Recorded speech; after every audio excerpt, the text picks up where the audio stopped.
December 5, 1945. 5 Navy bombers set out from Florida on a routine training mission.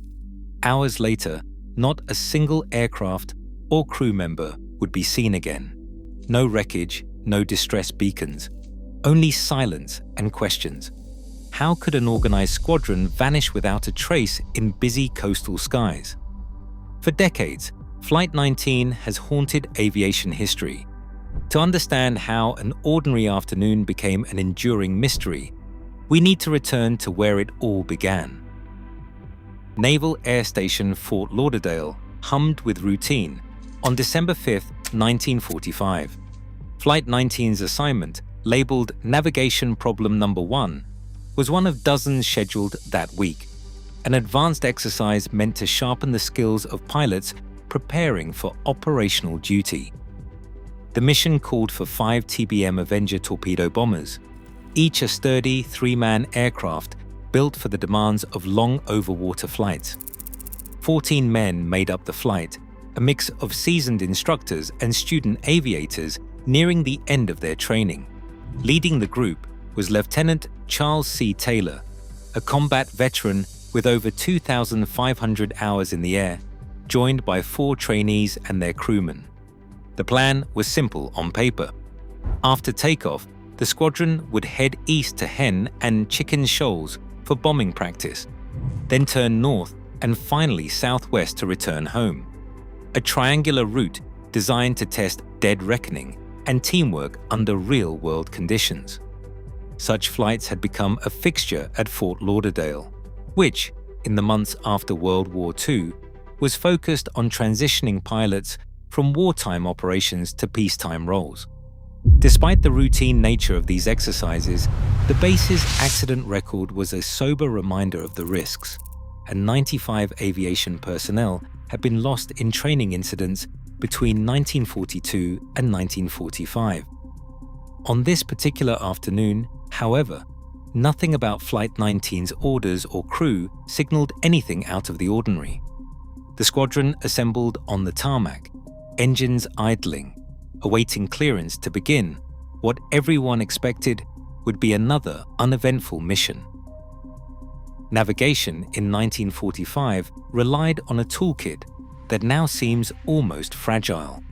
The TBM Avenger's cockpit offered a magnetic compass mounted above the instrument panel and a gyroscopic directional gyro, both essential for dead reckoning over open water.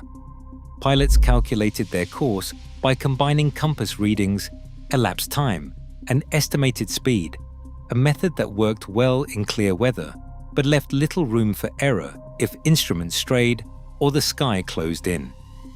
Radio beacons like the ZBX homing receiver were available, yet their range was limited and signals could fade without warning. As Flight 19 prepared to leave the coast behind, the afternoon sun still offered a visual anchor, but conditions were already shifting.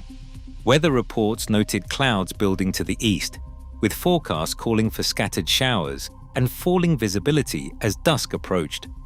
Sunset was expected just after 5:30 in the evening, shrinking the window for visual fixes and increasing dependence on instruments. In the final hour of daylight, the Atlantic could turn from a familiar training ground into a featureless expanse.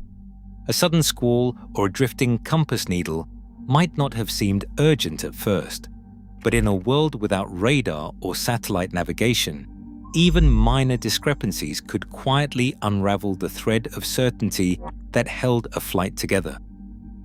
The men of Flight 19 faced these vulnerabilities not as individuals, but as a system, one whose weakest link might be invisible until it was too late. At 2:10 in the afternoon, Flight 19 lifted off from the Fort Lauderdale runway, 5 TBM Avengers banking eastward into the afternoon sky. The first leg followed a well-worn path toward Hen and Chicken Shoals, where the bombers descended for practice runs. For half an hour, each crew carried out its assigned drops, radioing brief confirmations to the tower as they completed the exercise. This was the routine part, the kind of repetition that built confidence in both men and machines. With ordnance expended and the clock ticking toward 3 o'clock, the formation climbed and turned north, beginning the navigation phase of their triangular route. The weather remained manageable, though clouds had begun to gather on the horizon. Instruments showed steady readings, and the radio chatter reflected the calm focus of a team working through familiar steps. Then, just before 4 o'clock, a subtle note of doubt slipped through the static. A student's voice reached the tower, asking for a compass check. The reply came back uncertain. "I don't know where we are." The words carried no panic, but the routine had been broken. Lieutenant Taylor, flying as instructor, took charge as the squadron's sense of direction faltered. For the first time that day, the certainty of the mission gave way to questions.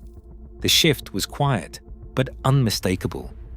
It was a small break in the chain of confidence that had carried Flight 19 away from the coast and into the open Atlantic. Taylor's voice cut through the static, tense but measured. He reported that both his compasses were out and he was trying to find Fort Lauderdale, Florida. The men in his formation responded with confusion and growing urgency. One pilot insisted they should head west, but Taylor, convinced they were over the Florida Keys and not the Bahamas, overruled him. The flight's radio traffic grew more fragmented as the sun slipped lower, clouds thickened, and the Atlantic blurred into darkness. A transmission crackled. They said they can't find west. Everything is wrong. We can't be sure of any direction. Everything looks strange, even the ocean. Taylor, wrestling with unreliable instruments and conflicting reports from his trainees, changed headings multiple times. Some of his men pleaded to turn west toward the mainland, but Taylor's orders kept the group moving northeast, deeper into open water. Fuel gauges dropped closer to empty. By 6:20 p.m., Taylor issued his final grim instruction. He said, "All planes close up tight. We'll have to ditch unless landfall. When the first plane drops below 10 gallons, we all go down together." The squadron tightened formation, bracing for the worst. Then, just as suddenly as the confusion had begun, Flight 19's transmissions faded into silence. No further calls reached the coast. The 5 Avengers, their crews, and their last known words vanished into the night, leaving only questions and a vast empty sea. Within minutes of Flight 19's final transmission, the Navy launched a search and rescue operation that would become one of the largest in American peacetime history. By dawn on December 6th, more than 240 aircraft and 18 surface vessels were combing the Atlantic, scouring an area stretching nearly 300,000 square miles, an expanse larger than the state of Texas. Crews flew overlapping patterns, dropped flares, and scanned the waves for any sign of life or debris. Merchant ships and fishing boats joined the effort, responding to urgent radio calls for assistance. The search itself brought fresh tragedy. At 7:27 p.m., a PBM-5 Mariner flying boat with call sign Trainer 49 lifted off from Naval Air Station Banana River, with 13 men on board, assigned to sweep the waters north of the last known position. 20 minutes later, a merchant ship reported a fireball on the horizon and a slick of burning oil, evidence that the Mariner had exploded in midair, likely from a fuel vapor ignition, a known risk for the model. All 13 were lost. After 5 days, not a single trace of Flight 19 or the missing rescue plane was found. No wreckage, no life rafts, not even an oil stain. The ocean had erased every clue, leaving behind only absence and unanswered questions. The Navy Board of Inquiry faced a daunting task: to determine how 5 aircraft and 14 men could vanish so completely. Their final report acknowledged a chain of events grounded in the realities of overwater flight.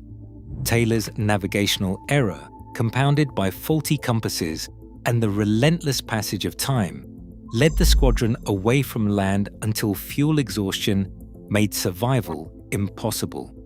Calculations based on the Avenger's fuel endurance, roughly 5.5 hours under training loads, matched the timeline of the last transmissions and pointed to a likely ditching far from shore, in waters thousands of feet deep. No evidence surfaced to contradict this scenario. Maintenance records offered no indication of mechanical failure beyond the reported instrument issues, and the vast, shifting Atlantic made recovery of wreckage unlikely. Despite these findings, the board amended its verdict from pilot error to cause or reasons unknown, a subtle shift that reflected both the limits of available evidence and the desire to avoid assigning blame. In the absence of physical proof, speculation flourished. Popular accounts soon latched onto the mystery, fueling stories of supernatural forces and the so-called Bermuda Triangle. Yet the official record, supported by decades of scholarly review, remains clear. The loss of Flight 19 is best explained by a tragic intersection of human error, equipment failure, and the unforgiving sea. Today, routine training flights still carry risk, even with GPS and real-time tracking. Flight 19 reminds us that uncertainty never fully disappears from the skies. In every search for answers, there is a deeper search for understanding.